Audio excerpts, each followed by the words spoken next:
Alright, welcome. If you're new to the channel, my name's Elliott and you're watching Rickety Ski Reviews. Today we're gonna answer your comments and questions. If you like this kind of content, please consider liking and subscribing. You can also, if you have a burning question, put it down below and I'll try to get to it next week. Or if you have something really burning that you want to know about, consider becoming a channel member because I will be prioritizing those people's questions. I'll also have affiliate links down in the description. You can donate to the channel, but without further ado, let's just cut to the chase and answer your questions. The first question comes from Anthony Alpha 4118. They say, as an owner of my once beloved Salomon Stance 96, after 3 seasons, they're thrashed and now rock skis. I have to concur with your QST 106 top sheet comment.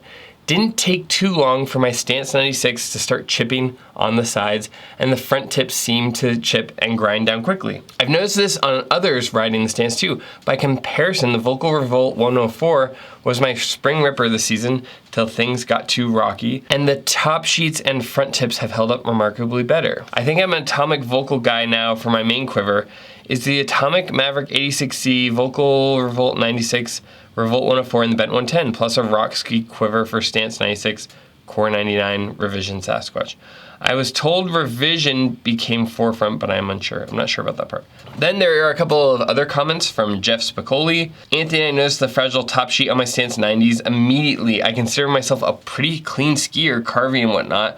I work on the mountain all day. After 50 days, the top sheets were all chipped up. In my opinion, I think the sheet of Titanal exposed makes it look even worse.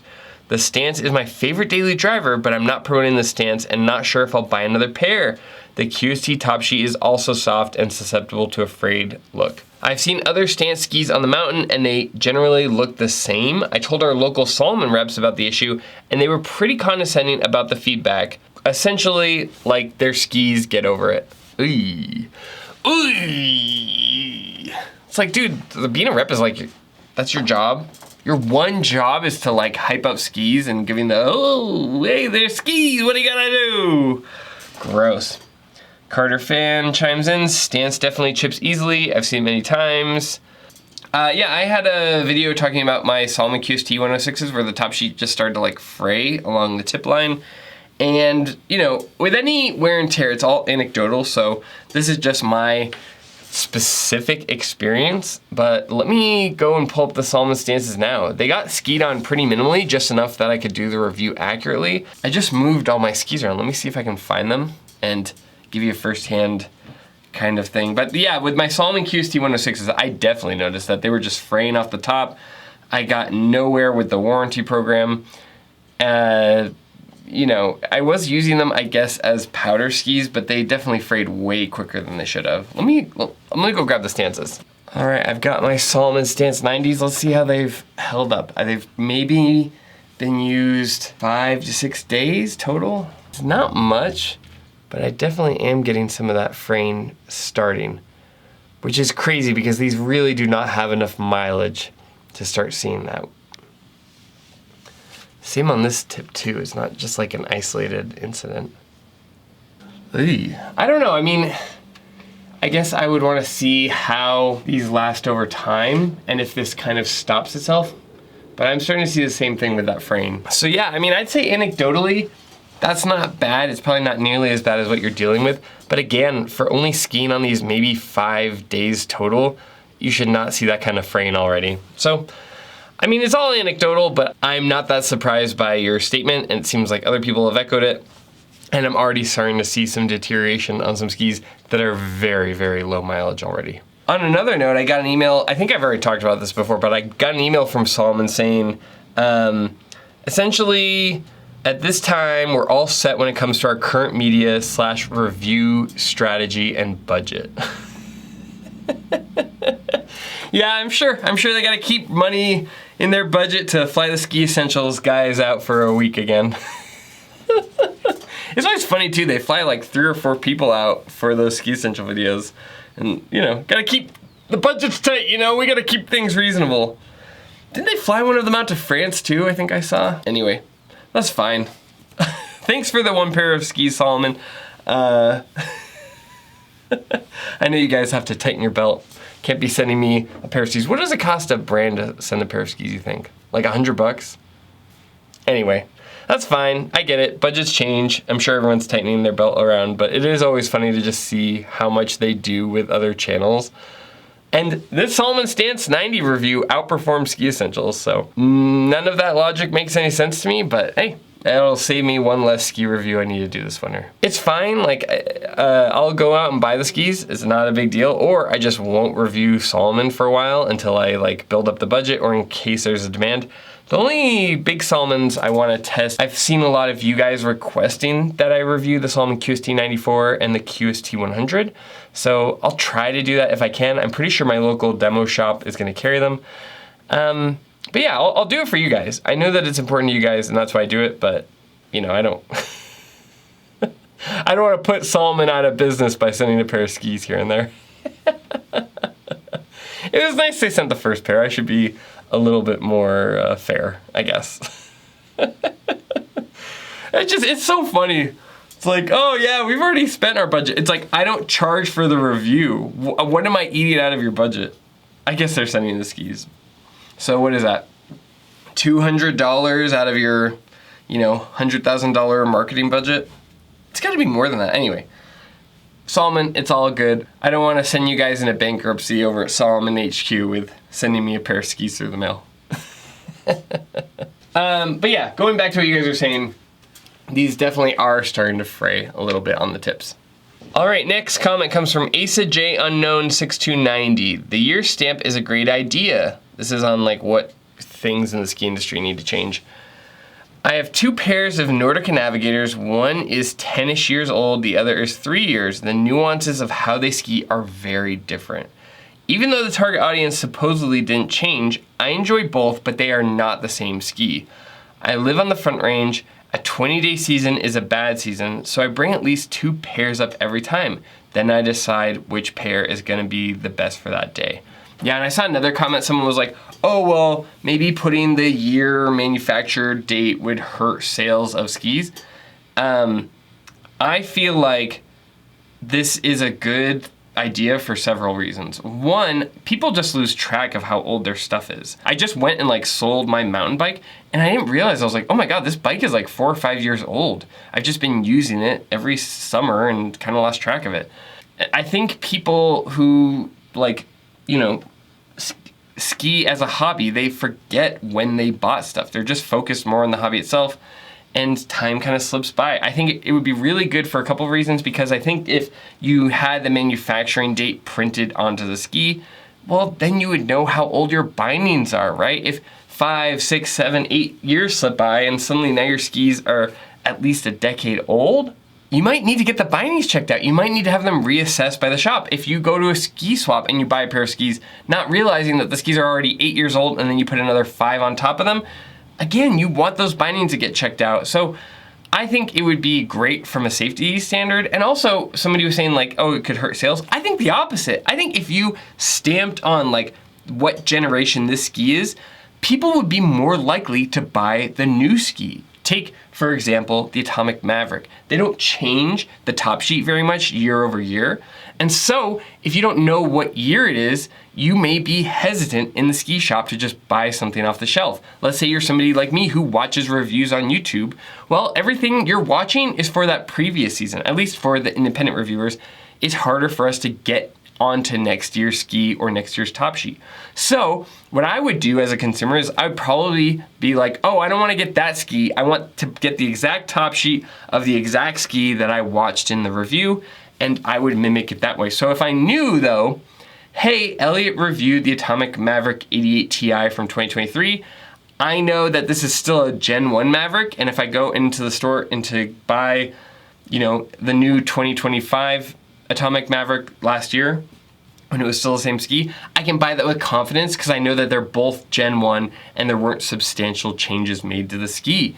And then if it's a Gen 2, okay, I need to reassess this, or, you know, whatever, maybe Atomic makes a big push and gets it into reviewers' hands earlier. But I really think that like it would help everybody involved. It would help customers buy new product with you know, a level of confidence and not thinking, oh, am I gonna buy a product that Atomic changed? Because that's how it is this year, right? For the 2026 is a different ski. So if you watch my 2023 or 2024 review, you can't buy a new ski, a new 2026 with confidence. So I think transparency and build, people love that stuff, and it only helps everybody involved. But great comment. And yeah, you're absolutely right. Like, you can have Nordica, I don't know the Navigator specifically, but like Nordica Enforcers can be such a different ski with only a year change, or could be very similar within almost a decade of each other. Great point. Also, like, you know, this isn't a plug or anything, they don't pay me, but Ibex sent me a bunch of wool clothing to test. I've got their like Grateful Dead merino t-shirt underneath and this long sleeve kind of hoodie. Oh my gosh, I love it. One thing people don't really talk about, wool is really good in the summer because it doesn't kind of stifle you, it allows airflow. So especially when you live somewhere that's like really dry, like Idaho in the summer, I love wearing wool for workout clothes. Like my bike shirt is wool, you know, my like t-shirts are wool. It's been fun to test it out, and I've been really impressed so far. I'll probably have like a full review or something where I talk about it, but you know, I guess I just wanted to shout them out. Thanks for letting me test your product. Weirdly enough, I love wearing wool, especially t-shirts in the summer. It's a little cooler today, so I'm wearing the sweatshirt, but normally in the summer, I'm wearing wool. All right, Nicholas Spencer says, no Smith? Come on, Elliott. Smith has to be one of the most popular goggle brands out there. Why didn't I test Smith? That's a good question. I mean, I just kind of bought what I was interested in for myself, and then Zeal sent me the goggles, but if Smith wants to send me some goggles review, I'm more than happy to. The reason Smith has never been on my personal radar is I've had friends and family that have owned them, and they've always been kind of lukewarm. I've heard good things about the lenses, but you know, the durability and how they last over years. My brother has Smith goggles, and maybe it's just him, right? Because he beats up all of his gear, but he always has like duct tape over where the bands go for the straps, right? Where they kind of double over on each other. He always has duct tape on those to like just keep them alive. And you know, my dad had a pair and he was kind of lukewarm on them. So I've never heard great things. I have heard great things about the lenses. I've heard good things when they were kind of early on. They had some really good, like, they had this system that made the lenses really easy to swap out that I know people kind of ranted and raved about. Zach had a pair from the channel and he wasn't that crazy about them and he went back to Oakley. It could be also an East Coast, West Coast thing where we have such glaring light that you really need something that's gonna filter it out and be soft on your eyes. But I've just always heard kind of middling, lukewarm feedback on Smith goggles, and just kind of been like, all right, well, maybe those aren't for me then. But you know, for the sake of science, I should go out and try to test a pair. And maybe I'm wrong. Like, I'm totally open to being wrong. I was wrong about Oakley, and it's very likely I could be wrong about Smith. So I'll see what I can do. Maybe I'll reach out to Smith. Thanks for the comment. And you were not the only one. There were dozens of people being like, what about Smith? So I hear you guys. Next year, I will try to see what I can do for that. All right, Aaron21 says, on my 6 things the ski industry needs to change video, early season and late season day passes should be 30% the cost of a full price day pass. Why am I paying 70% of the full price when only 10% of the mountain is open? I agree with you, but only kind of. I think that is almost like a lesson to the consumer where people get so overhyped and they will like bend over backwards to go ski around Thanksgiving. Give it a minute, give it a week or two and let the mountain kind of fill out properly with snow.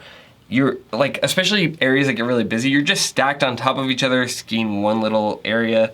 There's such a high demand. I get it, right? Like, I get your point that none of the mountain is open, but I only kind of half agree with you. I think people who want to be totally gung-ho, they want to do it early, the mountain is spending a ton of money in like snowmaking just to get snow on the hill in November.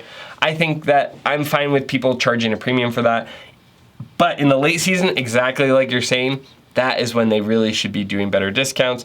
Get people in there. Like, somebody who's a beginner to intermediate, they're not gonna be that picky about snow conditions. Like, so drop the prices down, get as many people as you can, say, hey, whatever you buy for a ticket, we'll credit towards your pass, whatever. Just like, it seems like such a good opportunity where you've already made your money around Christmas and President's Day weekend. Go like open up the gates a little bit for people in the spring, because that is when people will want to learn. I think it's a little bit, it's more dangerous in that like sticky snow is kind of dangerous to ski in, but the snow is so soft that it's a little bit easier when you're on the bunny hill. If you fall over, it's a little bit less damaging when you fall in situations like that. So I don't know. I agree 100%. I think late season skiing, they should really look and like how many people can we get interested in this so that going into next year, we've got a whole new batch of new skiers. Great comment, AA Ron. All right, this will be the last comment. Through Truth Hurts says 100% on access to demo skis. Me and my brother planned on buying a pair of Stockli Stormrider 88 and Monroe AR last year, but wanted to demo them before chopping off an arm and a leg to pay for them. I mean, those are great skis, but yeah, they're not giving them away, that's for sure. Couldn't find a single shop in Vermont willing to let us demo them. What? I mean, I haven't been in Vermont in a long time, so I'm not challenging that. I'm just amazed if that's true. Stockli is now permanently off the list. I mean, speaking of chopping your own arm off, I agree with like your resolve to not buy a ski you can't demo, and I totally appreciate and respect that. But my God, you're missing out on a Stockli Monroe AR. You're chopping off your arm in a different way. I don't blame you though. That's a lot of money to spend sight unseen. Honestly, what would I do if I were you? Plan A, I would go to New Hampshire. I mean, New Hampshire, I'm sure. Like, I can't imagine you go somewhere like Lincoln, where I used to work at like the shops there back when I was a teenager. There are so many ski shops in places like Lincoln, New Hampshire, or out of Franconia Notch. I can't imagine if you called around, you couldn't find anyone who wouldn't demo you a pair of Stockli Stormriders or Monroes or whatever. Like, I cannot imagine there's nowhere in New Hampshire. So just go across the border, maybe go on a little vacation, go test them out. It'll be, you know, the vacation will maybe run you about the same as what the skis are. The other thing is you could roll the dice if you have a pretty common size, and then I don't know what your local area is like, if you could sell them on Facebook Marketplace if you hated them. But those skis are in pretty high demand, so you could go that route, but I don't blame you if you really do want to demo them. Yeah, my plan A would be like, go to New Hampshire, call around. There are so many ski shops in the area, and it shouldn't be too hard to find some Stockli skis to test. And my plan B, just call Stockli. I don't know, see if they have any other options around you. They want you to test the skis because they make darn good skis. I bet they want you to test them because you probably will end up buying them. I don't know, I mean, call them up. They're reasonable people, right? All these companies are just a bunch of people working. They want you to get on the skis. They want you to try them. They want you to be happy. Nobody wants you to buy a ski and regret it. Like, oh, we got your money. No, I don't know. Especially a high-end ski like Stockli, I bet they want you to be happy with your purchase. I feel like a lot of these ski brands make their money via word of mouth. So yeah, call them up, see what they could do, see if you can meet them for an event. A lot of times there are big demo events at some of these bigger resorts. I'm sure you can find something like that. I wouldn't give up on it that easily. I mean, buy whatever you want, I don't care. But if you're really like curious about it, and the Stockli Monroe AR is phenomenal, and the Stormrider 88 also has things I really like about it, so I wouldn't give up that easily. I would just pick up the phone and see what they could help you. I'm sure they could find a way around it, especially being in New England where there's such density with ski areas and that whole Vermont, New Hampshire, Maine area. It shouldn't be that hard, right? I want to believe anyway. So anyway, that's the end of the video. If you like this kind of content, please consider liking and subscribing. I'll also list all of the current like July deals right now through the affiliate links. We have channel memberships. You can donate directly to the channel. But as always, more than anything, just thanks for taking time out of your day to watch my videos. It means a ton to me, and I couldn't do it without you guys watching and leaving these like really thoughtful comments. And of course, as always, I'll see you in the next one. See ya.